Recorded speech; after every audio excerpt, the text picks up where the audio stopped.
আমি রিল আসক্ত হয়ে গিয়েছিলাম। সারাদিন আমার দুইটাই কাজ ছিল, এক রিল দেখা, দুই রিল দেখার জন্য অপেক্ষা করা। রিল দেখতে দেখতে আমি মানসিকভাবে বিপর্যস্ত হয়ে গিয়েছিলাম।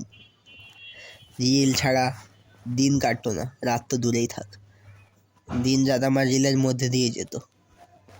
সকালে ভাত খেতে হলেও ভাত খাওয়া রিল না দেখলে আমার ভাত খাওয়া হতো না।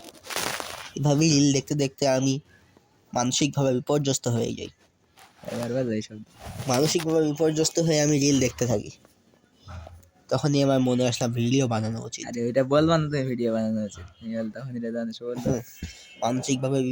মানসিকভাবে বিপর্যস্ত হয়ে আমি রিল দেখছিলাম, আর তখনই রেদওয়ান এসে বলল স্বপ্ন দেখছিলাম। আর দাঁড়া কাটা না, এটা বললে তো আগে এটা থাকে হচ্ছে আমি স্বপ্নের মধ্যে রিল দেখতাম আর সকালে দেখতাম, এটা ভাইরাল হয়ে গিয়েছে। আমি স্বপ্নের মধ্যেও রিল দেখতাম, সকালে দেখতাম, সেটা ভাইরাল হয়ে গিয়েছে। তখনই রেদওয়ান এসে বলল এইভাবেই আমার জীবন কাটতো। এভাবেই আমার জীবন কাটতো।